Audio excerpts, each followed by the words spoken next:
Hello everyone.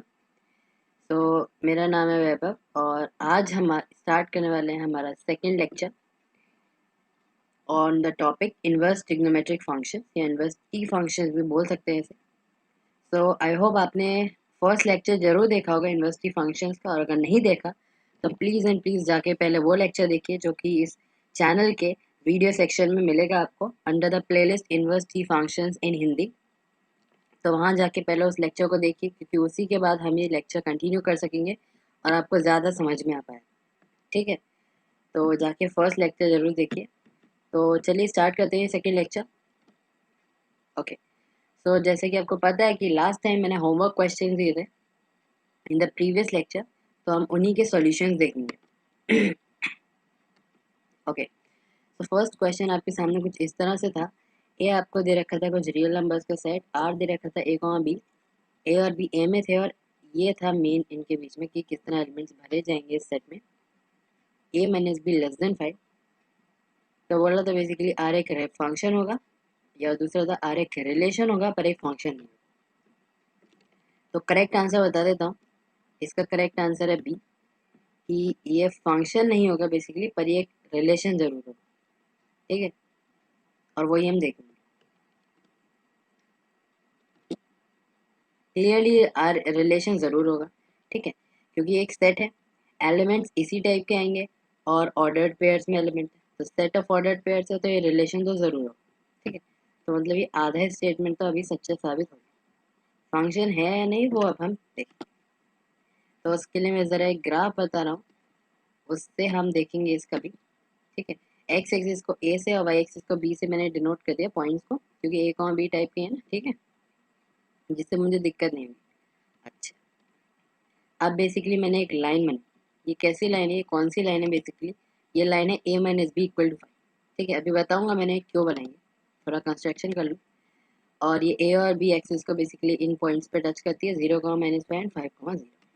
ठीक है, अच्छा, अब बेसिकली मैं कहना क्या चाह रहा हूँ, मेरे को जो पेयर और एलिमेंट्स आएंगे इसमें पेयर्स में, वो ये इस टाइप के आएंगे कि जो ए माइनस बी है, मतलब इसमें से इसे सब्ट्रैक्ट करूँ तो उनका डिफरेंस 5 से कम होना चाहिए। अब मैं पता कैसे करूँ कि 5 से कम कौन कौन से पेयर होंगे? या तो एक तरीका ये है कि ए और बी ए में से आ रहे हैं, मतलब रियल नंबर्स उठाऊँ कोई भी, उसको देखूँ कि अगर वो लेस देन आ रहा हो तो उसे रखूँ, नहीं तो नहीं। तो वो एक सही तरीका नहीं है, क्योंकि मैं हर एक पेयर से चेक नहीं कर सकता इसमें कि वो फंक्शन है या नहीं। तो बेसिकली मैं क्या करता हूँ, यहाँ मैं इक्वल टू मानता हूँ। ठीक है, ए माइनस बी इक्वल टू 5, तो ये एक लाइन बन जाती है इस टाइप, और उसको मैं आसानी से ड्रॉ कर सकता हूँ इस टाइप से। उसको मैंने लाइन को किया ड्रॉ। ठीक है, अच्छा, अब मेरे को बेसिकली रीजन तो मेरा इक्वल टू वाला तो है नहीं। अगर इक्वल टू होता तो मैं लाइन के ऊपर के सारे पॉइंट्स लेता जो यहाँ पे आते, पर ये है लेस देन वाला। अब वो रीजन या तो ऊपर होगा कहीं, और या तो नीचे होगा। ठीक है, अब उसे पता करने का सिंपल सा तरीका है, ऊपर से कोई भी एक पॉइंट उठा लीजिए, कोई भी उठा लीजिए। जैसे सपोज मैं उठाता हूँ सिंपल सा पॉइंट 0, 0, ये इस लाइन के ऊपर आता है, और इसको इसमें इनइक्वालिटी में डाल के चेक करता हूँ कि क्या इसको सेटिस्फाई करता है। तो अगर मैं जीरो में जीरो सब्ट्रैक्ट करता हूँ, डेफिनेटली जीरो आता है, और जीरो 5 से लेस देन होता है। तो यानी कि जो मैं रीजन की बात कर रहा हूँ वो कोई और नहीं, ये ऊपर वाला ही रीजन है। करेक्ट, और नीचे वाला क्यों नहीं है? तो नीचे वाले में कोई भी पॉइंट उठा लीजिए, सपोज मैं यही पॉइंट उठा लेता हूँ 5, -5। ठीक है, यहाँ पुट करता हूँ, तो 5 - -5 क्या होगा? 10, और 10 कभी 5 से लेस देन होता नहीं है, तो इसलिए नीचे वाला रीजन नहीं होगा, बल्कि ऊपर वाला रीजन। तो मुझे इतना पता लगेगा कि इस लाइन के जितने भी ऊपर, ये लाइन चलती रहेगी इन्फिनिटी तक। ठीक है, तो जितने भी पॉइंट्स होंगे इस लाइन के ऊपर, वो सारे के सारे ऑर्डर्ड पेयर्स, सारे, क्योंकि रियल नंबर्स है ना सारे, वो सब आ जाएंगे इसमें। तो अब आप एक चीज़ को देख के बता सकते हैं कि फंक्शन होगा या नहीं, कि वर्टिकल लाइन टेस्ट से, कि कहीं पे भी, क्योंकि सारे पॉइंट्स हैं, तो कहीं पे भी अगर मैं एक लाइन बनाता हूँ तो उस एक पॉइंट के corresponding thousands of thousand images मेरे को मिल जाएंगे। तो मेरे को एक नहीं, हज़ार से ज़्यादा ऐसे पेयर मिल जाएंगे जिनके लिए सेम फर्स्ट कंपोनेंट हो। तो इसीलिए ये फंक्शन नहीं होगा, और ये स्टेटमेंट भी करेक्ट है और ये स्टेटमेंट रॉन्ग है। और नहीं तो आप क्या कर सकते हैं, ऐसा एक एग्जाम्पल उठा सकते हैं, जैसे यहाँ पे मैंने एग्जाम्पल उठा के दिखाया 0, 2 एंड 0, ये 1000 एग्जाम्पल में से एक एग्जाम्पल है कोई सा भी। तो जैसे मैं क्या करूँ, मैं इसी लाइन पे उठा एक पॉइंट, एक 0,2 एंड एक 0,3, ठीक है। दोनों इस लाइन पे जाएंगे, दोनों अलग अलग होंगे और दोनों इस कंडीशन को सेटिस्फाई करते हैं, क्योंकि 0 - 2 इज -2 एंड 0 - 3 इज -3 और दोनों 5 से लेस देन, मतलब दोनों वो आर में होंगे। दोनों डिफरेंट ऑर्डर पेयर्स हैं पर इनके फर्स्ट कॉम्पोनेंट सेम है जो कि है 0। तो इस वजह से ये फंक्शन नहीं होगा, बल्कि सिर्फ एक रिलेशन होगा, इसमें बी ऑप्शन करेक्ट, ठीक है। तो देखिए कितना इजी क्वेश्चन था, इस टाइप के क्वेश्चंस आ सकते हैं आपके एग्जाम में, ठीक है। तो बस थोड़ा सा फोकस रह के आपको क्वेश्चन करना, ओके। चलिए बढ़ते हैं हमारे नेक्स्ट क्वेश्चन की तरफ। नेक्स्ट क्वेश्चन इस टाइप से था, टी दे रखा था आपको a, b, b is equal to a+1 था। ये बोला था ये एक फंक्शन नहीं है पर एक रिलेशन है, तो क्या ये ट्रू है या फॉल्स, ठीक है। देखते हैं इसकी तरफ। इसका आंसर बेसिकली बी है, ये फॉल्स है। मतलब ये जो कह रहा है कि ये फंक्शन है रिलेशन है, गलत है। ये फंक्शन है या नहीं, ये रिलेशन है नहीं, वो देख सकते हैं। तो बेसिकली डायरेक्टली देख सकते हैं कि ये रिलेशन होगा, ठीक है। आपको लिखना होगा कि एक रिलेशन है क्योंकि एक सेट है विद ऑर्डर्ड पेयर्स और जिसमें एलिमेंट्स इस टाइप के हैं, ठीक। अच्छा, रिलेशन बात फंक्शन बात करने के लिए फिर से हम ग्राफ की हेल्प लेंगे। और यहाँ तो हम बेसिकली सिंपल एक स्ट्रेट लाइन का ग्राफ बना रखा है, तो हम उसी लाइन को ड्रॉ करेंगे, b is equal to a+, ठीक है। और वो इन पॉइंट्स पे इंटरसेक्ट करेगी ए और बी को, 0, 1 एंड -1, 0, ठीक है। अब लेस देन ग्रेटर देन की तो बात है ही नहीं, तो ऊपर नीचे तो जाएंगे नहीं, मतलब इस लाइन पे सारे पॉइंट्स आएंगे। ये कैसी स्ट्रेट लाइन है, और मैंने पहले ही बताया था आपको कि स्ट्रेट लाइन हमेशा एक फंक्शन होता है। जब भी हमें स्ट्रेट लाइन मिलेगी तो वो हमेशा एक फंक्शन कहलाएगा। सो डेफिनेटली फंक्शन होगा, फंक्शन है तो रिलेशन जाहिर सी बात होगा। तो ये जो स्टेटमेंट है कि जो कह रहा है कि फंक्शन नहीं है, वो स्टेटमेंट फॉल्स हो जाए, और ये ठीक है। तो इसने इसका आंसर बी है। तो सिंपल सा क्वेश्चन था, सिर्फ स्ट्रेट लाइन मिल रही थी, और मैंने पहले भी बता चुका हूँ पिछले लेक्चर में इस लाइन को कि किस तरह आप देख सकते हैं। वर्टिकल लाइन टेस्ट से कोई भी पॉइंट पे आप कहीं भी एक स्ट्रेट लाइन ड्रॉ कीजिए तो आपको पता चल जाएगा कि आपको एक ही पॉइंट मिलेगा, ना कि दो, ठीक है, करेक्ट। चलिए मूव करते हैं थर्ड क्वेश्चन पे। ओके, सो थर्ड क्वेश्चन कुछ इस टाइप से था। यहाँ पे सेट में कुछ एक्स का वाई पेयर टाइप के थे, जहाँ एक्स जो था वो वाइफ थी वाई, ठीक है। तो आपको ऑप्शन दे रखे थे कि ना तो रिलेशन होगा ना तो फंक्शन होगा। दूसरा तो सिर्फ एक फंक्शन होगा पर रिलेशन नहीं होगा। तो डेफिनेटली आप डायरेक्टली बी ऑप्शन कट कर सकते हैं, क्योंकि मैंने पिछले लेक्चर में बताया था आपको कि ऐसा नहीं हो सकता कि वो फंक्शन हो पर रिलेशन हो, क्योंकि फंक्शन की डेफिनेशन में ही आता है, it is a relation satisfying a particular property. याद है R+P वाला कॉन्सेप्ट बताया। तो उससे डायरेक्टली कह सकते हैं कि बी ऑप्शन तो करेक्ट नहीं होगा, मतलब कि ये फंक्शन हो पर रिलेशन हो, ऐसा तो होना चाहिए। तो अब या तो ए करेक्ट होगा, ये तो कोई भी करेक्ट नहीं होगा, और वही है इसका आंसर। इसमें कोई भी करेक्ट नहीं, ए भी रॉन्ग, ठीक है। देखते हैं कैसे। क्लियरली पी एक रिलेशन होगा, इसमें कोई डाउट नहीं है। एलिमेंट्स बेसिकली इसके ऑर्डर्ड पेयर्स होंगे, और वो दिखेंगे किस टाइप के, इस टाइप कपल्स होंगे, मतलब इस तरह वाइफ कॉमा हस्बैंड है। आपको कोई भी एक वाइफ उठानी है, कॉमा लगाना है और उसका हस्बैंड को रख देना है। इस टाइप के आपको सारे पेयर्स उठाने हैं, क्योंकि एक्स क्या है, ये वाइफ है, यानी ये वाइफ है और वो हस्बैंड है, ठीक है। तो आपको यही करना है, इस टाइप के आपको पेयर्स बने। तो ये रिलेशन तो हो गया। अब कैसे चेक करें फंक्शन है नहीं, यहाँ कोई मैथमेटिकल एक्सप्रेशन भी नहीं है कि हम ग्राफ ड्रॉ करें या पेयर को चेक करें। तो इस टाइप को ड्रॉ करने के लिए सिंपल बेसिक चीज़ का यूज़ करना है। मैंने बताया था हमें क्या चीज़ चाहिए। मैंने एक कंसिडर करता हूँ एक वाइफ, ठीक है। एक कंसिडर करता हूँ हस्बैंड 1 और एक हस्बैंड 2, ठीक, अलग अलग है दोनों, कलर से भी पता चल रहा होगा। तो क्या मेरे पे ये चीज़ हो सकती है कभी कि इस वाइफ के दो हस्बैंड, एक हस्बैंड 1 और एक हस्बैंड 2, क्या हो सकता है ऐसा कभी? कभी भी बिल्कुल ऐसा कभी नहीं हो सकता कि एक वाइफ के दो हस्बैंड हो जाए, ठीक है। मतलब कि इसका मतलब क्या हुआ कि वाइफ कमा हस्बैंड 1 भी एक पेयर है और वाइफ कमा हस्बैंड 2 भी एक पेयर है। मतलब कि दो डिफरेंट ऑर्डर्ड पेयर्स के करस्पॉन्डिंग कभी भी मुझे फर्स्ट कंपोनेंट सेम नहीं मिल सकता, समझ रहे हो। ये पेयर है, एक पेयर लिया वाइफ कॉमा हस्बैंड 1 का और एक वाइफ कॉमा हस्बैंड 2 का। ये एक पेयर हो गया, ये दूसरा पेयर हो गया, दोनों अलग पेयर है क्योंकि हस्बैंड 1 हस्बैंड 2 के बराबर नहीं, दीज आर नॉट। पर इनका फर्स्ट कंपोनेंट क्या है, सेम, वाइफ। पहला कंपोनेंट दोनों का वही है, वाइफ, और ऐसी चीज कभी हो नहीं सकती। तो मतलब कोई भी दो ऐसे ऑर्डर्ड पेयर्स नहीं मिलेंगे जिनका फर्स्ट कंपोनेंट क्या हो जाए, सेम हो जाए। यानी कि हमारी रिलेशन वाली प्रॉपर्टी, रिलेशन भी हो गई है और प्रॉपर्टी भी सेटिस्फाई हो गई। और अगर ऐसा होता है तो ये क्या हो जाता है, फंक्शन हो जाता है। वही तो लिखा है। और ऑप्शन में कह रहा है ना रिलेशन है ना फंक्शन, तो वो भी गलत है। और सिर्फ एक फंक्शन है, रिलेशन है, वो भी गलत है। तो इसलिए none of the option correct है। तो अब लिखेंगे करेक्ट है कि ये फंक्शन है, मतलब ये रिलेशन भी है और फंक्शन। ठीक है, तो इस टाइप से हम डील कर सकते हैं क्वेश्चन को। मतलब हम खुद सोच सकते हैं कि हमें क्या चीज़ चाहिए होती है, क्या ऐसा कभी हो सकता है। ठीक है, अच्छा अब यहीं पे अगर मैं एक चीज़ करूँ, अगर मैं वाइफ की जगह लिख दूँ या हस्बैंड, मतलब एक्स हस्बैंड हो जाए वाइफ, तो ये स्वैप हो जाएगा।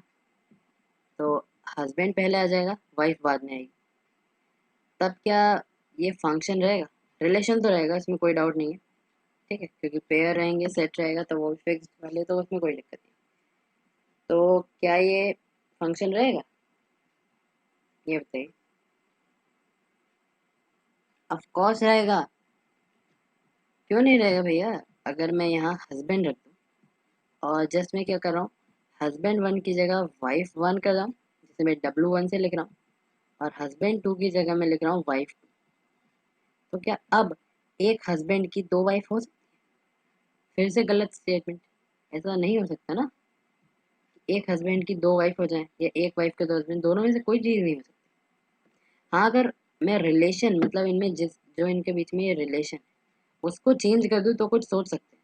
जैसे अगर मैं यहाँ, ठीक है, अभी हस्बैंड वाला बताया था, तो ये ऐसी ऐसी चीज़ नहीं हो सकती, चाहे वाइफ हो चाहे हस्बैंड हो, नहीं हो सकता। और इसका मतलब है कि कोई भी डिफरेंट दो ऑर्डर्ड पेयर के करस्पॉन्डिंग फर्स्ट कॉम्पोनेंट से नहीं मिल सकता। तो उस केस में भी ये फंक्शन हो जाएगा क्योंकि सेकेंड प्रॉपर्टीज होल्ड कर जाएगी। ठीक है, अच्छा अब अगर मैं ये चीज़ कर एक्स में कर दूँ ब्रदर, मैं वाइफ की जगह कर दे रहा हूँ ब्रदर, कि ये जो है एक ब्रदर है, तो यहाँ पे एक भाई आएगा, एक्स जो है वो ब्रदर है वाई का। ठीक है, अब ये हो सकता है क्या यहाँ पे, मतलब ये इसका भी भाई हो और ये इसका भी भाई हो। ऑफ कोर्स हो सकता है, ऐसी चीज इस भाई में लागू हो सकती है, क्योंकि हो सकता है ये तीनों भाई हो। ठीक है, इसका भाई ये भी हो और ये इसका भी भाई हो, तो ऐसी चीज हो सकती है, कोई दिक्कत नहीं। पर वाइफ और हस्बैंड तो एक सेम ही चीज होंगे ना, वो कभी इस तरह डबल डबल नहीं हो सकता, राइट। तो उस केस में ये चीज हो जाएगा, तो उस केस में फंक्शन नहीं रहेगा ये। उस केस में जस्ट एक ये रिलेशन रहेगा, फंक्शन नहीं रहेगा। ठीक है, तो आई होप थोड़ा सा क्लियर और हुआ होगा रिलेशन एंड फंक्शन चैप्टर, ये किस टाइप से सोचा जा सकता है इसमें करने के लिए। ठीक है, चलिए नेक्स्ट की तरफ बढ़ते हैं। तो फोर्थ क्वेश्चन था, एम दे रखा था आपको ये सेट जिसके अंदर ये ए कॉमा बी है, बी इक्वल टू ए है, तो क्या ये फंक्शन है, बताइए। नो, इट्स फॉल्स, ये फंक्शन नहीं है। क्यों नहीं है, क्यों नहीं है ये फंक्शन, क्योंकि इसमें मेन दिक्कत क्या आ रही है, ये एक रिलेशन भी नहीं है, फंक्शन से पहले रिलेशन ही नहीं है। क्यों, क्योंकि इसमें ये चीज नहीं है, ऑर्डर्ड पेयर्स। ज्यादा जल्दी आगे मत भागिए, क्वेश्चन को ध्यान से देखिए। सेट है, ठीक है, पर सेट के अंदर आपने ये नहीं देखा ये कौन से ब्रैकेट्स लगे हैं। ये ब्रैकेट लगे हैं सेट वाले। ऑर्डर्ड पेयर्स के ब्रैकेट होते हैं round with the commas, x comma y type के। अगर यहाँ ये भी होता a comma b with this condition b is equal to, तो मैं कह सकता था ठीक है, फंक्शन भी हो जाता है, रिलेशन भी हो जाता है, वो चलिए अभी मैं डिस्कस करूंगा। पर क्योंकि यहाँ ब्रैकेट्स गलत है, यहाँ कर्ली ब्रैकेट्स है, वो नहीं होते। ठीक है, इन कर्ली ब्रैकेट्स का मतलब है जब बी इज इक्वल टू, मतलब या तो ये सिर्फ ए आएगा या तो सिर्फ बी आएगा, क्योंकि सेट के अंदर हम कोई एलिमेंट रिपीट नहीं लिखते, क्योंकि बी ए के बराबर है। या तो मैं इसको सिर्फ ए लिखूंगा इस तरह सेट में लगा के, या तो सिर्फ बी। ठीक है, तो ये सेट के अंदर सेट है। ठीक, ऑर्डर्ड पेयर्स नहीं है जो मुझे चाहिए होता है, तो इसलिए रिलेशन ही नहीं है, तो फंक्शन दूर की बात है। अच्छा, अब बात आते हैं इस पे। अगर यहाँ पे कर्ली ब्रैकेट्स की जगह राउंड ब्रैकेट ए कॉमा बी होता है और बी इज इक्वल टू ए, तो ये रिलेशन होता? बिल्कुल होता, क्योंकि सेट विद ऑर्डर्ड पेयर्स हो जाता तो ये रिलेशन हो जाता। फंक्शन होता क्या? फंक्शन के लिए रिलेशन चाहिए, रिलेशन ये है। दूसरी चाहिए एक प्रॉपर्टी। तो कोई भी अगर मैं डिफरेंट और तो किस टाइप के होता है, इस टाइप का होता है, ए कॉमा ए टाइप। ठीक है, and A comma A type का। अब इसको किस तरह देख सकते हैं, ग्राफ की। क्या मैं इसको ये लिख सकता हूँ, एक स्ट्रेट लाइन, जो मैंने पहली क्लास में बताया था।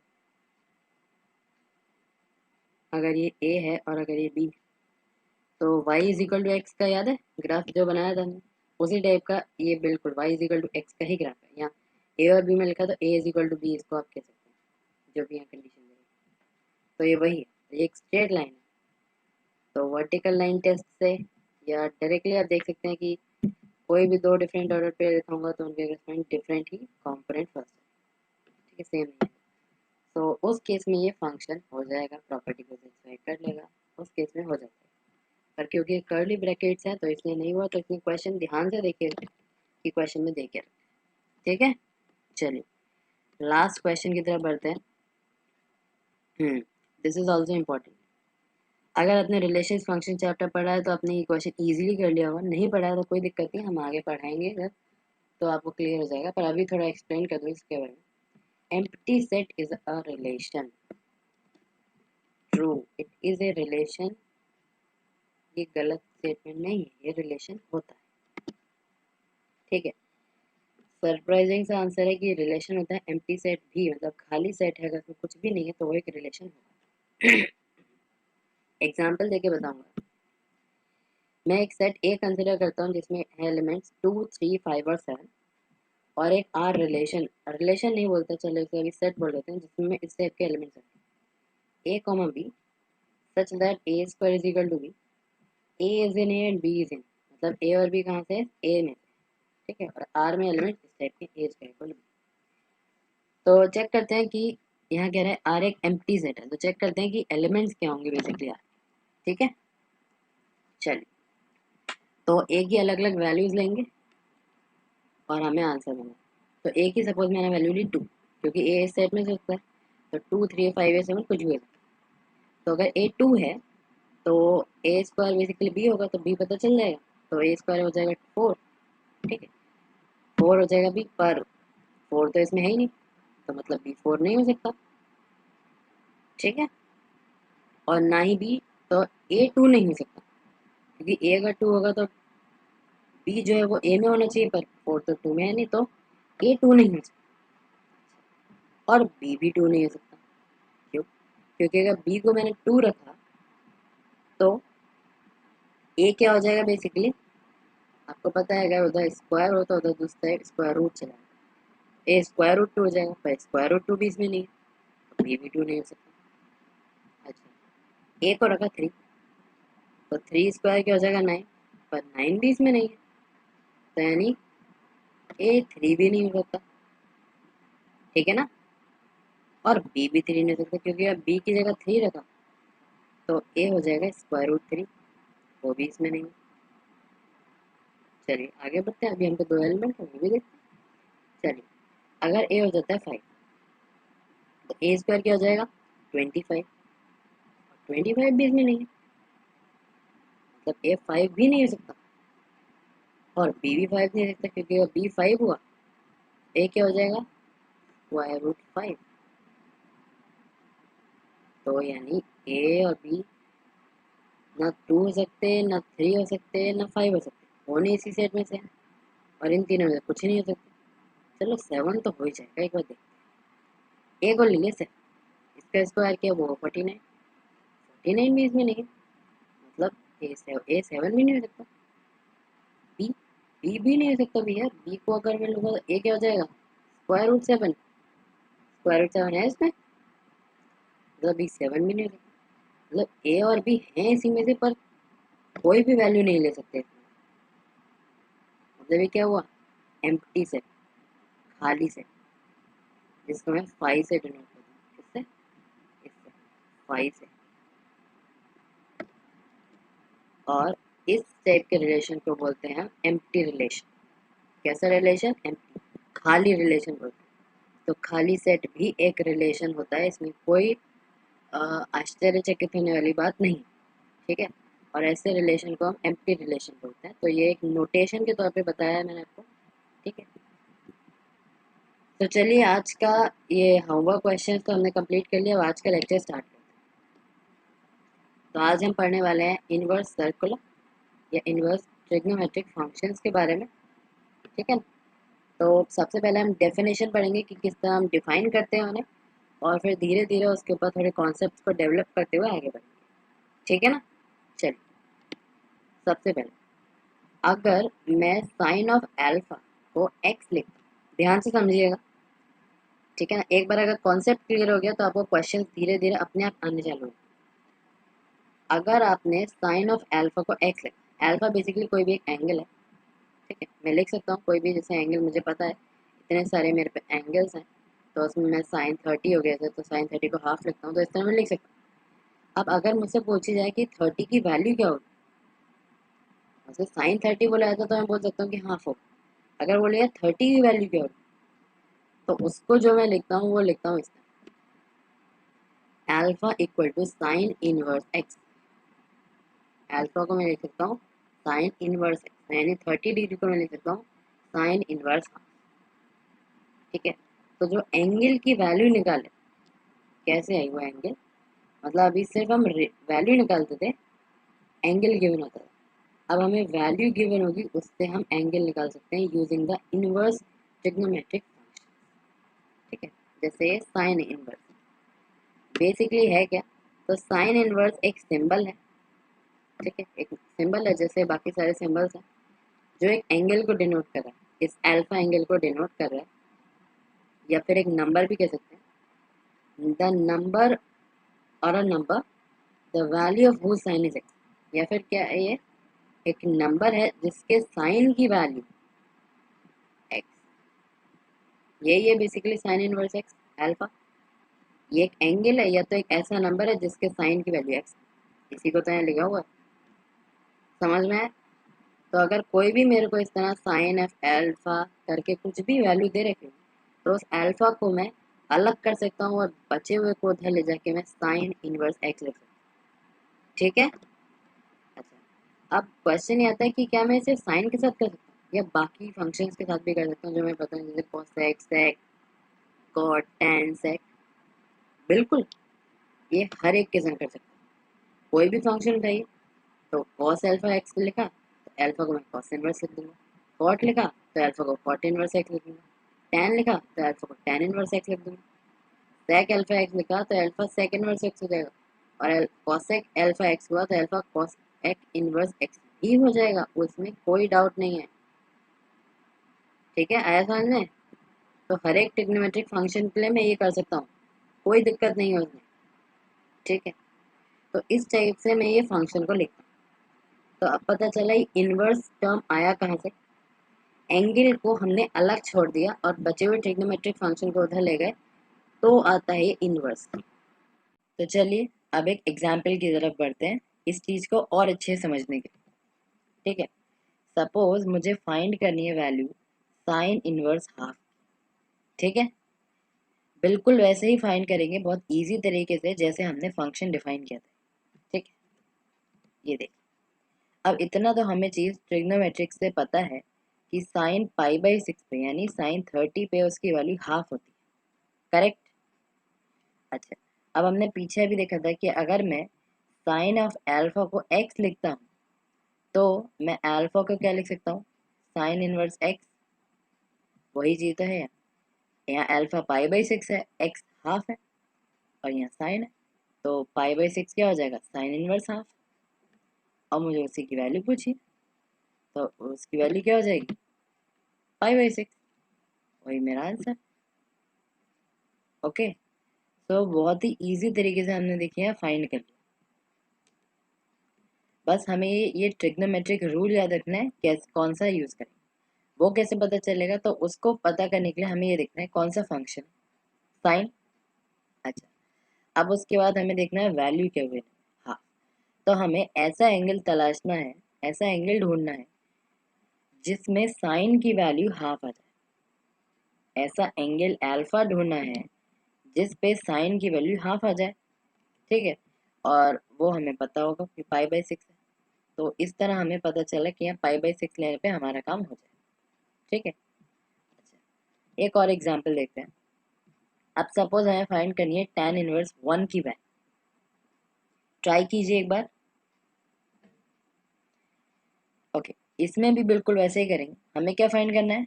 इसका मतलब है हमें एक एंगल अल्फा फाइंड करना है जिस पे tan की वैल्यू 1 हो जाए। मतलब यही है इसका।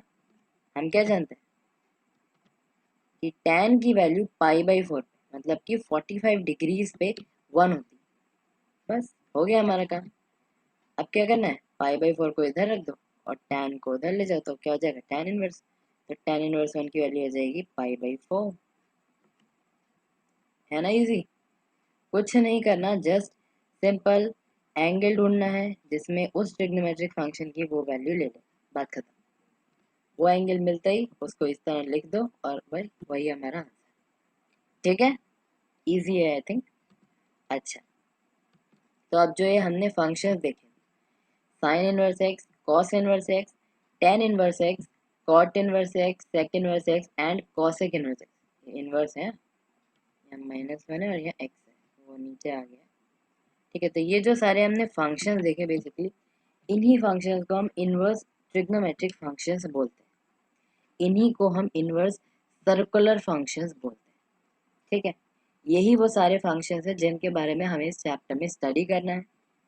ठीक है, और इन्हीं के बारे में हम जानेंगे, इनकी प्रॉपर्टीज के बारे में और इनसे क्वेश्चन किस टाइप से आते हैं। तो एक टाइप का क्वेश्चन तो आपने अभी देख लिया कि किस टाइप से आपको बोला जाएगा कॉस इनवर्स, टेन इनवर्स या पर्टिकुलर इनवर्स ट्रिग्नोमेट्रिक की वैल्यू उस पॉइंट पे फाइंड कीजिए। ठीक है।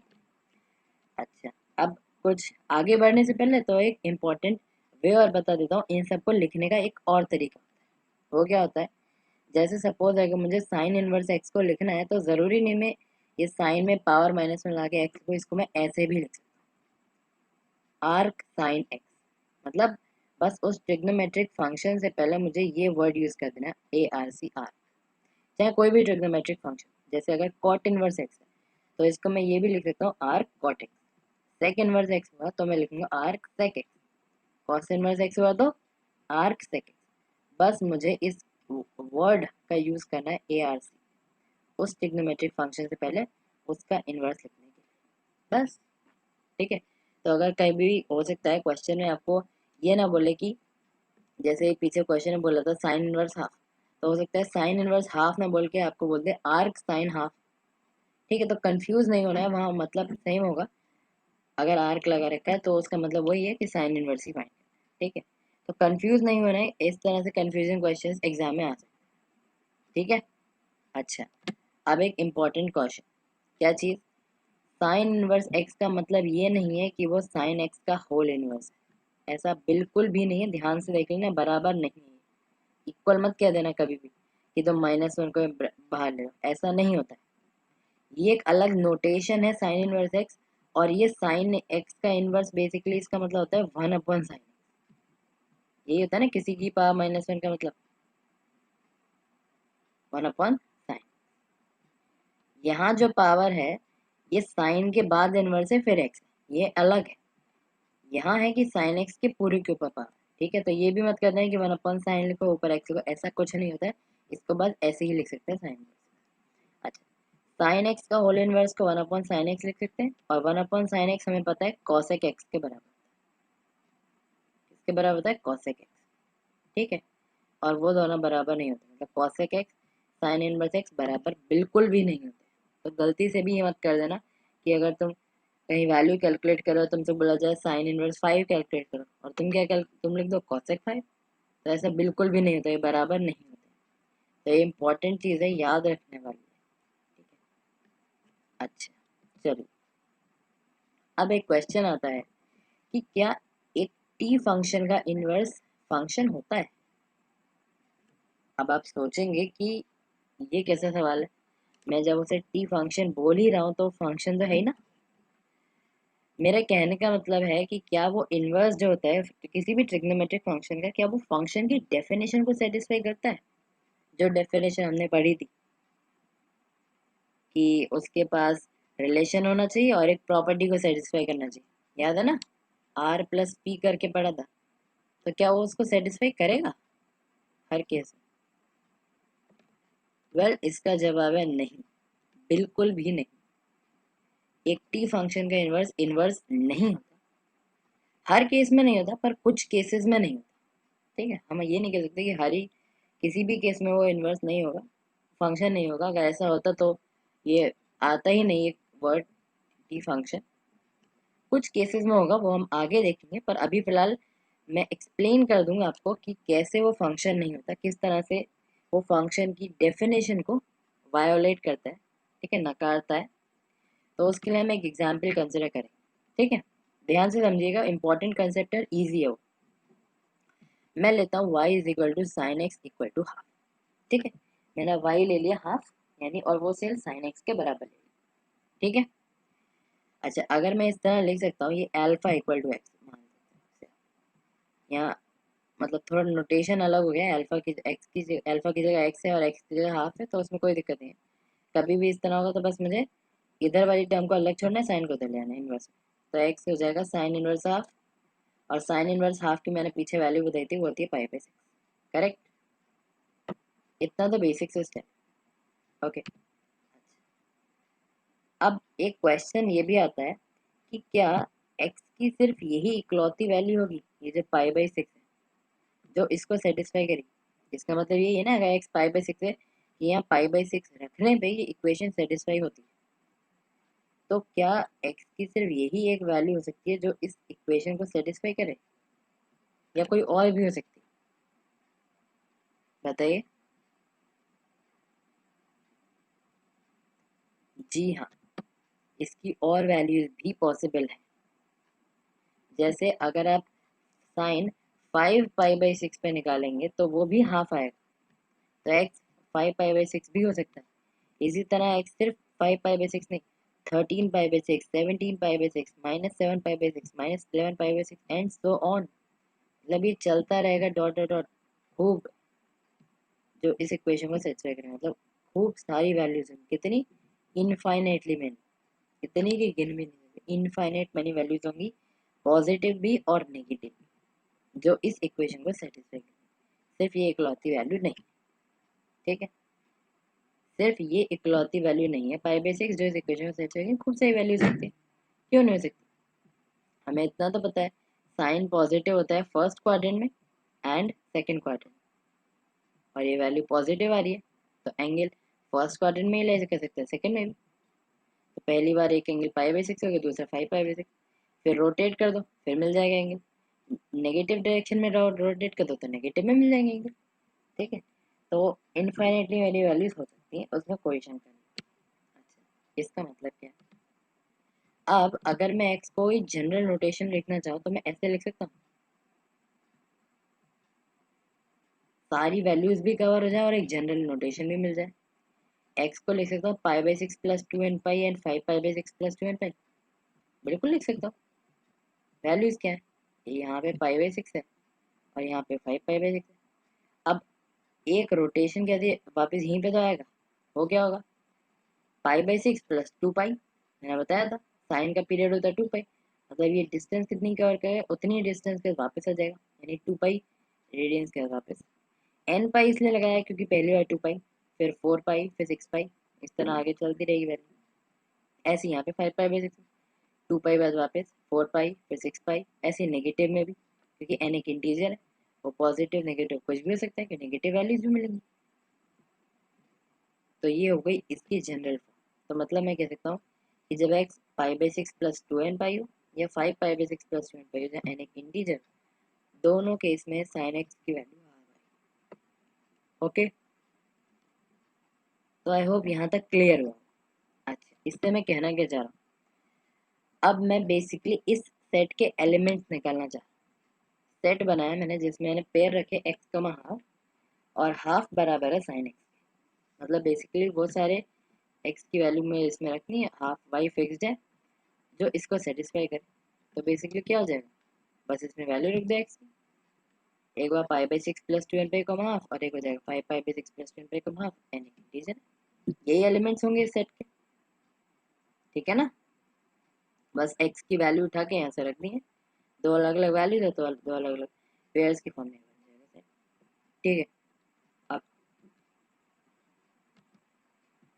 अब एक चीज सिंपल सी, अगर आपको इसका इनवर्स फाइंड करना है, ठीक है, अगर इसका इनवर्स फाइंड करना है तो क्या सिंपल ट्रिक होती है, जस्ट इनके पेयर को आपस में इंटरचेंज कर दो, जस्ट इनके पेयर को आपस में इंटरचेंज कर दो, और ये बन जाएगा एक्स कमा हाफ से हाफ कमा एक्स। क्या बन जाएगा, एक्स कमा हाफ से हाफ कमा, मतलब एक्स कमा वाई का अगर इनवर्स निकालना है तो जस्ट वाई कमा एक्स कर दो, ठीक है। और आपको बता दूं कि इनवर्स एग्जिस्ट करता है तभी हम ऐसा कर सकते हैं, और इनवर्स एग्जिस्ट करने की कंडीशन होती है कि फंक्शन को वन वन होना पड़ेगा और ऑन टू होना पड़ेगा, और मैंने बताया था साइन फंक्शन सब कुछ होता है, तो उसमें कोई दिक्कत नहीं, इनवर्स एग्जिस्ट करने, ठीक है ना। इस तरह मैं कर सकता हूँ, ओके, मतलब इस तरह मैं लिख जरूर सकता हूँ, इस तरह इंटरचेंज किया था। अच्छा, तो मतलब जो अभी पीछे मैंने देखा था उस सेट के करस्पॉन्डिंग जो एलिमेंट्स आए थे वो ये थे, पर उसका इनवर्स क्या होगा, बेसिकली ये हो जाएगा half comma pi by six plus two m pi and half comma five pi by six plus two m pi, जहाँ एन एक इंटीजर। तो वही हमने है कि एक्स और वाई कोऑर्डिनेट्स अदला बदली कर दिए, तो ये हो गया इनवर्स इस सेट का, x comma half half equal to sine, ये होता है। अच्छा, इसका मतलब ये फंक्शन, ये जो सेट है क्या ये फंक्शन है, बता सकते हो कि फंक्शन नहीं है, जो हमें क्लेम करना है कि इनवर्स ही फंक्शन का फंक्शन नहीं होता, बता सकते हो, बहुत ईजी, जस्ट डेफिनेशन। अच्छा, डेफिनेशन क्या होती है फंक्शन की, रिलेशन प्लस एक प्रॉपर्टी जो उसको सेटिस्फाई करती है।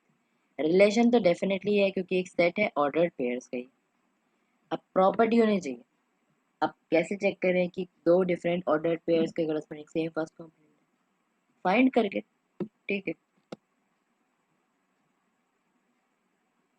डायरेक्टली देख सकते हैं ये दोनों पेयर है, इसी सेट के अंदर लाई करेंगे, और एन के अलग अलग वैल्यूज के लिए खूब सारे बन जाएंगे, पर ये दोनों कभी भी सेम नहीं, ये दोनों कभी भी सेम नहीं। सपोज अगर मैं n की कोई भी वैल्यू लूँ, सपोज n एक इंटीजर n जीरो लिया, n जीरो लेने पे हो जाएगा half comma pi by six, और ये हो जाएगा half comma five pi by six, और दोनों अलग है, तो दो डिफरेंट ऑर्डर पेयर मिल गए, पर इनका फर्स्ट कॉम्पोनेंट क्या है, सेम, हाफ, मतलब दो ऐसे पेयर मिल गए डिफरेंट ऑर्डर पेयर जिनका फर्स्ट कॉम्पोनेंट सेम है, तो यानी तो फंक्शन नहीं हुआ। ये जो सेट है जो बेसिकली जिसमें क्या आ रहा है, एक क्या इनवर्स ही तो है, हाफ का साइन इनवर्स हाफ, तो वो क्या है उसका इनवर्स एक फंक्शन नहीं, तो इनवर्स एक टी फंक्शन का फंक्शन नहीं होता, क्लियर। हमने ऐसे ही एक सेट बनाया जिसमें इनवर्सेस रखे हमने एक्स में और वाई में पर्टिकुलर, उसका इनवर्स निकाला और उस पे फंक्शन की प्रॉपर्टी चेक करी, और क्या मिला, ये फंक्शन नहीं होता क्योंकि डेफिनेशन ही सेटिस्फाई नहीं हो रही, ओके। अच्छा, अब क्वेश्चन ये आता है अगर ये फंक्शन ही नहीं है तो हम इसके बारे में पढ़ क्यों रहे हैं, ये तो फंक्शन ही नहीं है, हमें तो फंक्शन चाहिए, तभी इसके बारे में हम पढ़ेंगे, तभी इसके बारे में कुछ नॉलेज लेंगे। तो ऐसा नहीं है फंक्शन नहीं बनता, बनता है, पर कुछ केसेस में बनता है, स्पेशल केस। अच्छा, उन केसेस को पढ़ने से पहले हम कुछ क्वेश्चन कर लेते हैं, कुछ प्रैक्टिस क्वेश्चन जिसे आप कह सकते हैं, ठीक है, जिससे आपका थोड़ा नॉलेज बढ़े और थोड़ा कॉन्फिडेंस भी आए कि जितना अभी तक पढ़ा है उसके बारे में थोड़ा सा। तो फटाफट से ये तीनों क्वेश्चन ट्राई कीजिए। पहले क्वेश्चन में आपको sine inverse one by root two की वैल्यू पूछ रहा है इन ऑप्शन में से। दूसरे में आपको बोल रहा है कि क्या ये दोनों सेट बराबर हैं, ट्रू या फॉल्स। और तीसरे में बोल रहा है अगर y equal to tan x equal to one है तो x की क्या वैल्यू होगी। वही जैसे अभी बताया था कि जनरल फॉर्म में कैसे। तो फटाफट से तीनों क्वेश्चन ट्राई कीजिए, वीडियो को पॉज करिए और तीनों क्वेश्चन ट्राई कीजिए। ओके, सो आई होप आपने तीनों क्वेश्चन ट्राई कर लिए होंगे। चलिए तो फिर आंसर बता देता हूँ मैं। फर्स्ट में हमारा सेकंड ऑप्शन करेक्ट है, यानी पाई बाई 4। सेकंड में भी सेकंड ऑप्शन ही करेक्ट है, यानी फॉल्स। एंड थर्ड में फर्स्ट वाला करेक्ट है, पाई बाई 4 प्लस एन, यानी इंटीजर।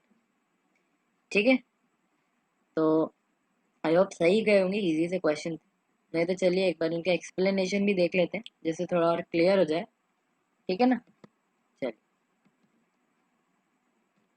अच्छा, हमें क्या पता है इसकी वैल्यू, हमें हमें क्यों ये पता है। ये क्वेश्चन अभी अब ये देखिए, हमको पूछा है साइन इनवर्स 1/√। क्या करना है, ट्रिग्नोमेट्रिक फंक्शन देखना है, वैल्यू देख। साइन में कौन सा ऐसा एंगल अल्फा होगा जिस पे वैल्यू 1/√2 होगी, पाई बाई 4। जानते हैं कि साइन पाई बाई 4 पे वैल्यू 1/√2 होती है। तो बस पाई बाई 4 को इधर अकेला छोड़ो, साइन में भेज दो, तो पाई बाई 4 क्या जाएगा, साइन इनवर्स 1/√2। तो इसलिए बी ऑप्शन क्या हो गया, करेक्ट। इजी क्वेश्चन था, सिंपल था, कुछ ही नहीं करना था, एंगल अल्फा फाइंड करना था। अच्छा, सेकंड में बोला था कि क्या ये दोनों सेट बराबर हैं। अभी अभी मैंने बताया था कि y is equal to sec inverse x अगर दे रखा है, यहाँ पे उसका बेसिकली दूसरा तरीका लिखा हुआ है। तो मैंने बताया था कि आपको क्या वर्ड जोड़ना है। यहाँ इन्होंने क्या जोड़ रखा है, ए एस सी। क्या मैंने ये बताया था, बिल्कुल नहीं। मैंने बताया था आपको वर्ड यूज करना है ए आर सी, आर्क, ना कि ए एस सी।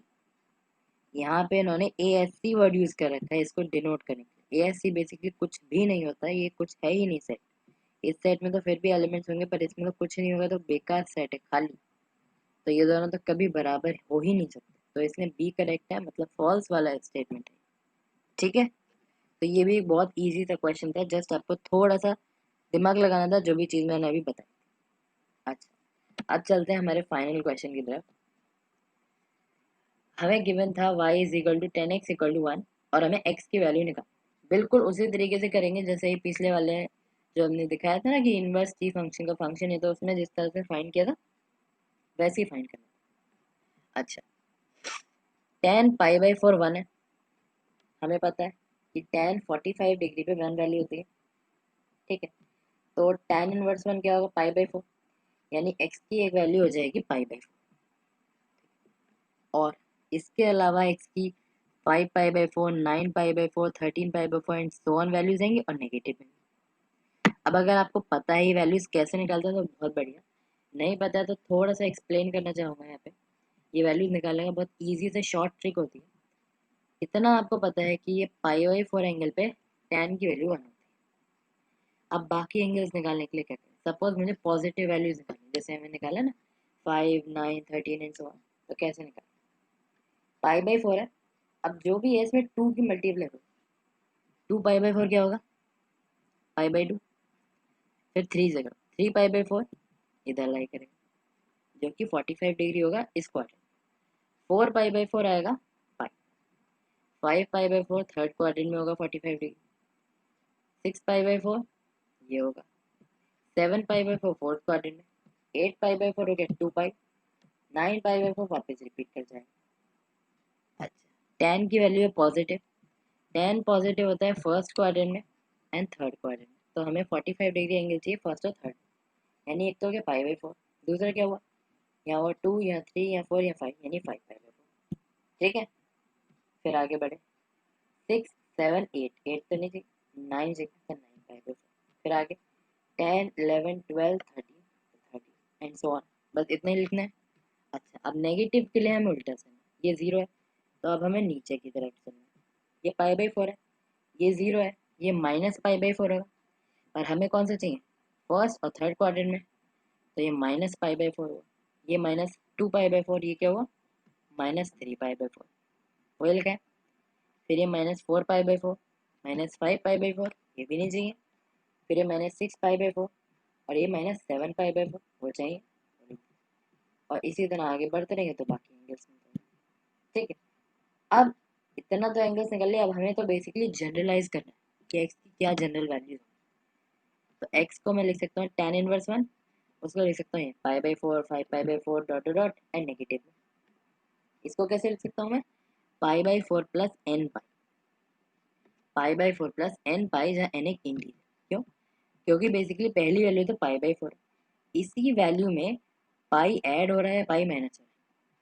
इसमें पाई ऐड करोगे तो यहाँ आ जाएगा, इसमें पाई ऐड करोगे यहाँ आ जाएगा, इसमें पाई ऐड करोगे यहाँ। तो वैल्यूज या तो फर्स्ट में आएंगे या तो थर्ड में। अब जैसे कॉस में देखा था तो वहाँ 2 पाई के बाद रिपीट कर रही थी, चाहे यहाँ थी यहाँ थी, और यहाँ पे पाई के बाद रिपीट कर जाएगी, चाहे यहाँ हो चाहे नेगेटिव हो। दोनों डायरेक्शन में पाई के बाद एन पाई के बाद रिपीट कर, जहाँ एन वैल्यू करेगा। तो एक्स की जनरल वैल्यू क्या होगी, पाई/4 प्लस एन पाई। करेक्ट, और इसीलिए आपका ए ऑप्शन करेक्ट था। तो चलिए, अब एक क्वेश्चन आता है मेरे माइंड में कि इनवर्स टी फंक्शंस को आपने अगर नोटिस किया हो तो आपको पता चला होगा कि मैंने पहली स्लाइड में इनवर्स टी फंक्शंस को इनवर्स सर्कुलर फंक्शंस भी लिखा था। अब ट्रिग्नोमेट्रिक अगर मैं लिखता हूँ ना तो जाहिर सी बात है, क्लियर हो जाता है कि ट्रिग्नोमेट्रिक क्यों कहते हैं, क्योंकि इसमें ट्रिग्नोमेट्रिक का यूज होता है। सारे ट्रिग्नोमेट्रिक फंक्शंस हैं, चाहे साइन हो, कॉस हो, टैन, कॉट, सेक या कोसेक। पर सर्कुलर का क्या यूज है, सर्कल तो मैंने कहीं नहीं बनाया, ना कुछ मैंने ऐसा सर्कुलर यूज किया है एज इट। तो वो इसका बहुत इंपॉर्टेंट कॉन्सेप्ट है। तो वही मैं आपको बताना चाहता हूँ कि एक्चुअली में ट्रिग्नोमेट्रिक फंक्शंस को सर्कुलर फंक्शंस भी बोलते हैं। तो अगर कभी कोई आपसे पूछ ले या कहीं पे लिखा आ जाए कि सर्कुलर फंक्शंस बताइए, ये सर्कुलर फंक्शंस या इनवर्स सर्कुलर फंक्शंस क्या होते हैं, तो आप बता सकते हैं कि सर्कुलर फंक्शंस मतलब ट्रिग्नोमेट्रिक फंक्शंस के ही पूछ रहे हैं। ठीक है। अच्छा, अब ये सर्कुलर नाम पड़ा कैसे, तो बेसिकली उसका एक सिंपल सा रीजन है कि मैं एक सर्कल बना के, मतलब एक यूनिट सर्कल बना के, यूनिट सर्कल मतलब यूनिट मतलब होता है वन, यूनिट मतलब होता है वन, मतलब एक ऐसा सर्कल जिसकी रेडियस वन, ऐसे सर्कल जिसकी रेडियस वन हो उसे यूनिट सर्कल बोलते हैं। तो ऐसे सर्कल से मैं सारे के सारे ट्रिग्नोमेट्रिक फंक्शंस को बना सकता हूँ, यानी उनको फाइंड कर सकता हूँ। और एक सर्कल से फाइंड कर रहा हूँ, इसलिए मैंने उनका नाम सर्कुलर फंक्शन। इसी वजह से ट्रिग्नोमेट्रिक फंक्शंस को सर्कुलर फंक्शंस भी कहा जाता है। ठीक है ना। तो अगर कोई बोले इनवर्स सर्कुलर फंक्शंस क्या होते हैं, तो nothing but inverse trigonometric functions, और कुछ नहीं है वो, क्योंकि वो यूनिट सर्कल से फाइंड किए जा सकते हैं। थोड़ा सा एक्सप्लेन करूंगा इस टॉपिक को, ठीक है, ध्यान से समझिएगा, बहुत इंपॉर्टेंट सा और अच्छा सा कॉन्सेप्ट। तो क्योंकि यूनिट सर्कल से जा रहे हैं तो एक यूनिट सर्कल ही मैंने बना लिया। ठीक है, एक्स एक्सिस वाई एक्सिस बना ली और एक एंगल बना लिया अल्फा। ठीक है, बेसिकली पहले से ये लाइंस ड्रॉ कर रखी है मैंने। तो बेसिकली एक लाइन ली सर्कल पे, पॉइंट एक लिया और उसके करस्पॉन्डिंग एक स्ट्रेट लाइन खींची x axis and y axis पे, जो बी एंड सी पॉइंट्स पे मिल रहा है, और ओ से लेके बेसिकली इस ए तक एक लाइन ड्रॉ करी जो एक अल्फा एंगल बना रही है, मतलब पॉजिटिव एक्सिस, राइट। अच्छा, अब ओ ए जो लेंथ है, ये जो लेंथ है वन होगा, क्योंकि मैं यूनिट सर्कल मान रहा हूँ, यानी ऐसा सर्कल जिसकी रेडियस वन। तो अगर जैसे मैं इसकी बात भी करता हूँ, जो भी पॉइंट है, तो ये रेडियस भी वन है, ये रेडियस वन है। वो दिखने में छोटी लग रही है, बट नथिंग बट सेंटर से किसी भी पॉइंट तक की सर्कल की distance nothing but the radius, और वो यूनिट रेडियस है, तो यानी रेडियस वन। ठीक है। अच्छा, अब अगर मैं इस लाइन की बात करूँ ए बी, ठीक है, अभी वो देखना मत वो क्या लिखा है। ए बी की बात करूँ तो आपको एक रूल पता होगा, ट्रिग्नोमेट्रिक जो आपने पढ़ते हैं, you remember this, PBP and HHB, right. ये रूल बहुत इंपॉर्टेंट होता है और इसी से हम बहुत सारे कॉन्सेप्ट स्टार्टिंग में हल करते थे, राइट। जहाँ पे ये होता था बेसिकली साइन का एंगल, फिर होता था कॉस का एंगल, फिर टैन का, ऐसे नीचे कॉट, सेकंड कोसेक के एंगल्स होते हैं। ठीक है। अब अगर मैं एस की बात करूँ तो अगर ये इसमें देखो ये 90 डिग्री एंगल है। ठीक है, अगर इस ट्रायंगल ए ओ बी में बात करूँ तो ये वाली जो साइड है और ये वाली जो साइड है, साइन फंक्शन देखता हूँ।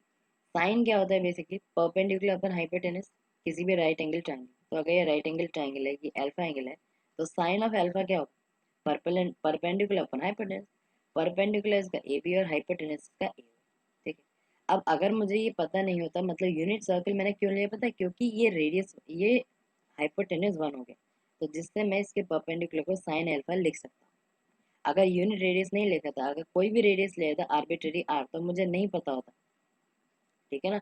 तो मुझे नहीं पता रेडियस का, तो मुझे यहाँ क्या लिखना रहता कि साइन अल्फा क्या होगा, this a b upon o a, बस इन्हीं के बीच में रहता। मुझे नहीं पता एग्जैक्टली कि वैल्यू क्या होगी जब तक आर नहीं पता, तो इसलिए मैंने आर की जगह कह दिया 1, जिससे मैं ये कह सकूँ कि जो ए बी लेंथ है नीचे परपेंडिकुलर, ये साइन अल्फा है, क्योंकि साइन अल्फा डिवाइड बाई 1 है, हाइपोटेनस 1 है, तो ये हो जाएगा साइन अल्फा। तो A B is nothing but sine alpha, तो ये जो लेंथ है ए से लेके बी तक, ये साइन अल्फा है। तो एक यूज कर लिया, एक सर्कल से मैंने ट्रिग्नोमेट्रिक फंक्शन फाइंड किया। इसी तरह ए सी, अब ए सी के लिए मैं ये वाला देखता हूँ, और आपको पता है ये एंगल अगर अल्फा है तो ये वाला एंगल भी अल्फा होगा, राइट। थोड़ा सा क्लियर कर देते हैं स्पेस। अब देखिए, अब आपको पता है ये एंगल अल्फा है, यानी एंगल ए ओ बी अगर अल्फा है तो एंगल ओ ए सी जो है ये एंगल भी अल्फा होगा, वर्टिकली ऑपोजिट एंगल, करेक्ट। और ये दोनों पैरेलल लाइन से, मैंने ए सी और ओ बी जो है पैरेलल लाइन से स्ट्रेट, ठीक है ना। सिमिलरली ये सी ओ जो है और ये ए बी जो है ये पैरेलल। अच्छा, अब इस ट्रायंगल में बात करते हैं ओ ए सी में, तो ऐसे इसमें देखेंगे। अब वही फिर से rule, P V P and H H B, right. ये रूल आपको याद होना चाहिए, वैसे पता ही होगा आपको, बहुत समय से करते हुए आ रहे हैं इस रूल को यूज, ठीक है ना। पीवीपी एच एच, तो कॉस होता है बेसिकली ये मिडिल वाला, बेस अपन हाइपोटेनस, हाइपोटेनस, राइट। तो इस ट्रायंगल में देखें ए सी ओ में, तो बेस है ए सी और हाइपोटेनस है फिर से ए ओ है, तो अब ए ओ 1 है, इसलिए इसका यूज करके मैं ए सी को कॉस अल्फा लिख सकता हूँ। तो देखा आपने किस तरह मैंने यूनिट रेडियस के सर्कल को यूज करके साइन अल्फा और कॉस अल्फा को फाइंड किया। अब सिर्फ यही फाइंड नहीं, मैं सारे फाइंड कर सकता हूँ इस तरह। पाइथागोरस थ्योरम लगा के मैंने फाइंड किया ए ओ बी, और ओ ए सी में लगा के मैंने ए बी और ए सी फाइंड किया, correct. Okay, sorry sorry, it's not Pythagoras, Pythagoras को यूज नहीं किया मैंने, ये पाइथागोरस थ्योरम नहीं है। पाइथागोरस क्या होता है, हाइपोटेनस का square equals to base square plus perpendicular square, पर पाइथागोरस नहीं लेना, नहीं नहीं, आप इस रूल को बोलेंगे using this PVP HHB rule, और डायरेक्टली बोल सकते हैं, कोई नाम देने की जरूरत नहीं है, आप बोल दीजिए कि इस ट्राइंगल पे मैंने फाइंड करूंगा तो साइन अल्फा ये होगा, कॉस अल्फा ये होगा, और इसकी हेल्प से इन दोनों अगर मुझे बेस फंक्शन मिल गए तो सब फाइंड कर सकता हूँ। tan अल्फा क्या होता है, sine alpha by cos alpha, तो वहां से tan निकल जाएगा। कॉट अल्फा होता है 1 अपॉन tan अल्फा, वहां से कॉट निकल जाएगा। इसी तरह sec अल्फा होता है 1 अपॉन cos अल्फा, तो वहां से sec निकल गया। और इसी तरह cosec अल्फा होता है 1 अपॉन sin अल्फा। तो सारे ट्रिग्नोमेट्रिक फंक्शंस फाइंड के लिए एक सर्कल, तो कितना आसान हुआ, एक यूनिट रेडियस का सर्कल दिया तुमने मुझे और मैंने सारे ट्रिग्नोमेट्रिक फंक्शंस फाइंड कर दिए। Isn't it interesting. तो इसीलिए इनका नाम सर्कुलर फंक्शंस पड़ा है, इसलिए ट्रिग्नोमेट्रिक फंक्शंस को सर्कुलर फंक्शंस भी कहा जाता है, ठीक है। तो ये बस थोड़ा नॉलेज के लिए मैं जानना चाह रहा था कि आपको पता है या नहीं, और थोड़ा नहीं पता तो मैं बता दूँ, ठीक है ना। ये एक्स एक्सिस है, नहीं वाई, तो इसलिए मैंने ये थोड़ा कॉन्सेप्ट लिया। अगर आप इसको छोड़ना चाहें तो आप छोड़ सकते हैं, but that up to you, क्योंकि आप 12th स्टैंडर्ड में है तो आपको बेसिक थिंग्स सब पता होनी चाहिए, क्योंकि आप हायर स्टडीज के लिए जाने वाले हैं, ठीक है ना। तो ये कुछ बेसिक आपको पता होना चाहिए। चलिए आगे बढ़ते हैं अब हम। हम्म, अब बेसिकली मैं inverses of trigonometric functions define करता हूँ, ठीक है। तो अभी तक मैंने आपको बता दिया कि किस तरह इन्वर्स टी फंक्शन का लिखा जाता है एक एग्जाम्पल की तरह, और यही बता दिया कि ट्रिग्नोमेट्रिक फंक्शन का इन्वर्स जो है वो एक्चुअली में फंक्शन नहीं होता, ठीक है। आगे चल के मैं बताऊंगा कि वो फंक्शन कब बनेगा, ठीक है। मतलब मैंने फंक्शन में कहता हूँ तो मतलब एक्चुअली में फंक्शन है, और ये फंक्शन कब बनेंगे तो उनके लिए कुछ रेस्ट्रिक्शन होती है, ठीक है। वो आगे जाके नेक्स्ट लेक्चर में आपको रेस्ट्रिक्शंस का पता चलेगा। इस लेक्चर में तो बस आपको फंक्शन निकालना बताया मैंने, किस तरह फंक्शन निकालते हैं, ठीक है। तो उसी का है। अब एक और तरीका बताऊंगा फंक्शन निकालने का। तो इनवर्स किसी फंक्शन का कैसे फाउंड किया जा सकता है, by interchanging the x and the y in the defining definition. Defining definition मतलब जिस तरह से उसमें पेयर जा रहे हैं, जिस तरह से उस सेट में या उस रिलेशन में बेसिकली बोलना चाहिए, उस फंक्शन में एलिमेंट्स फंक्शन में, तो जिस तरह से उस फंक्शन एफ में एलिमेंट्स जा रहे हैं, उसमें उस इक्वेशन में जो भी इक्वेशन गिवन है उसमें एक्स और वाई को इंटरचेंज कर दो, अदला बदली कर दो।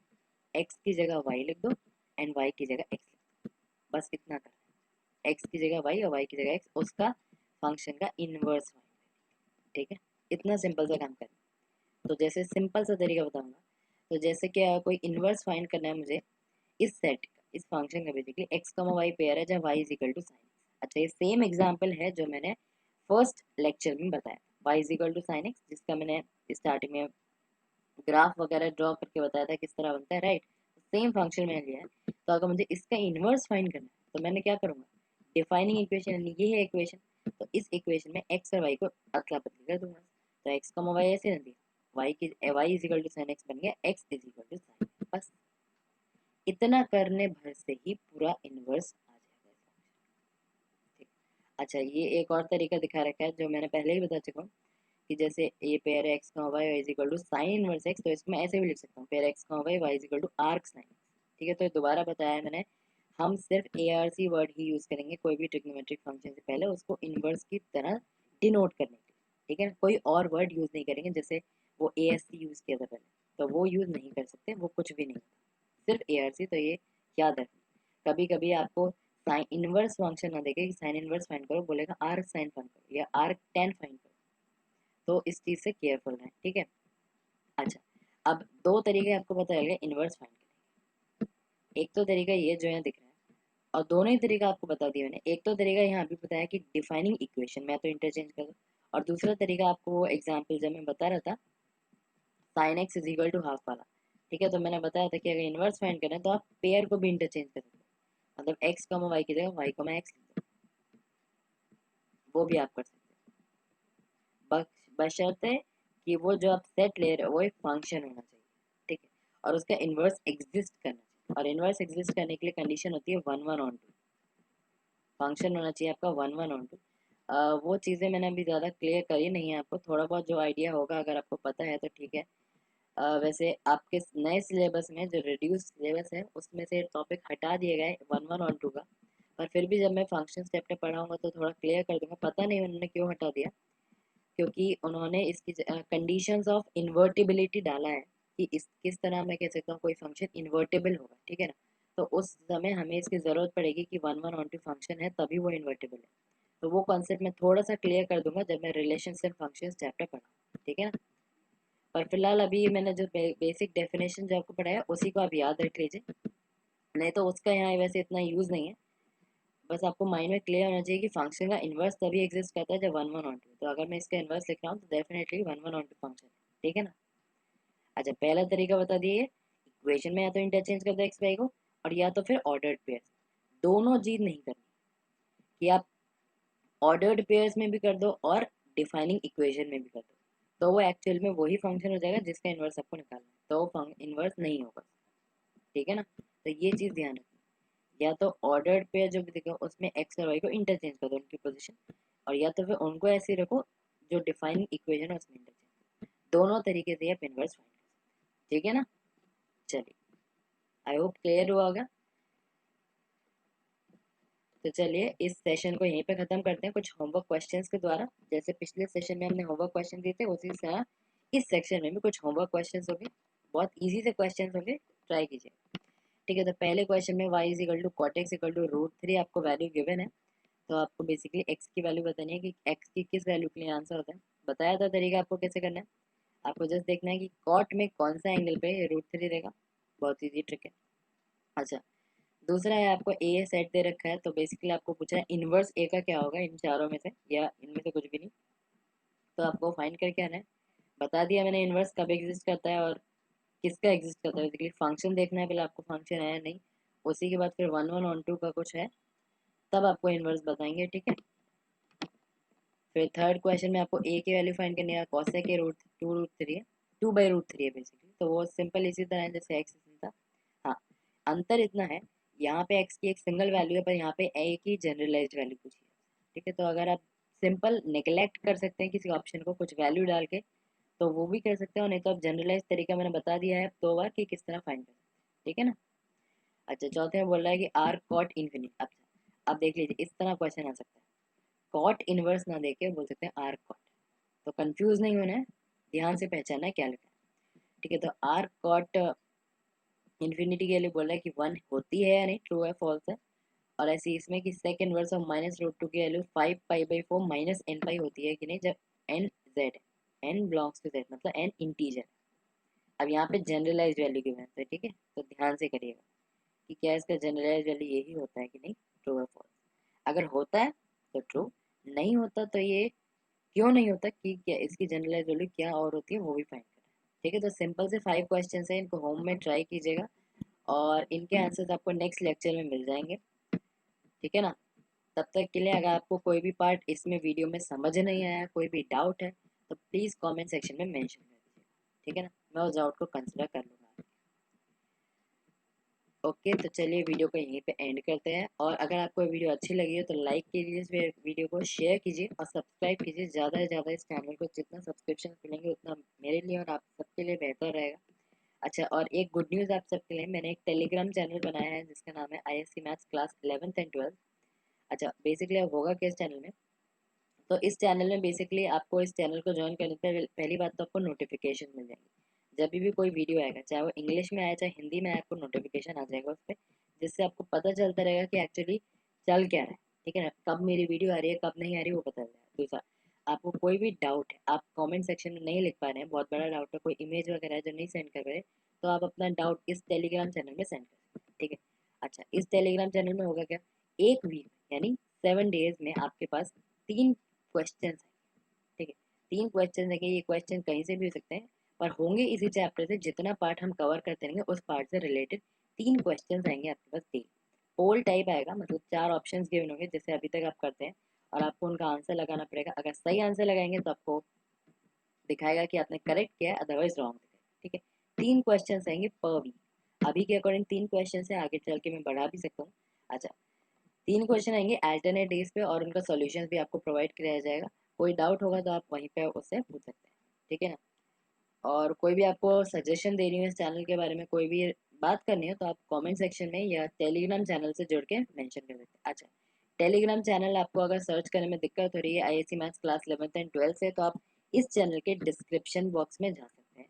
डिस्क्रिप्शन बॉक्स में जाते ही आपको एक लिंक मिलेगा, वहाँ पे आप क्लिक करेंगे तो आप डायरेक्टली टेलीग्राम चैनल पे पहुँच सकते हैं। ठीक है, वो पहले आपको क्रोम पे लेके आएगा, मतलब आपके ब्राउजर पे लेके जाएगा, और वहाँ ब्राउजर पे क्लिक करने के बाद फिर आपको टेलीग्राम ऐप इंस्टॉल करना पड़ेगा, और उस टेलीग्राम ऐप पे आपको डायरेक्टली एंट्रेंस मिल जाएगी इस चैनल। आपको जस्ट ज्वाइन बटन पे क्लिक करना है और आप चैनल में एंटर हो जाएंगे, और उसके बाद आपको सारी नोटिफिकेशन और अपडेट्स मिलते हैं। और प्लीज़ एंड प्लीज़ इस चैनल को भी यानी यूट्यूब के चैनल को भी लाइक कीजिए, शेयर कीजिए और ज़्यादा से ज़्यादा सब्सक्राइब कीजिए, क्योंकि ये बहुत ज़रूरी है। ठीक है ना, क्योंकि अगर ऐसा नहीं होता तो यूट्यूब कुछ समय बाद आपका चैनल ब्लॉक कर देता है, बंद कर देता है। तो प्लीज़, अगर आपको कंटेंट अच्छा लग रहा है तो इसे शेयर ज़रूर कीजिए, अपने तक मत रखिए, दूसरों तक भी पहुंचाइए जिससे उन्हें भी फायदा हो सके। ठीक है ना, और कोई भी आप सजेशन देना चाहते हैं तो प्लीज़ कमेंट सेक्शन है आपके पास, टेलीग्राम चैनल का कमेंट सेक्शन, दोनों चीज़ है, बताइए। ठीक है, तो thank you all, see you.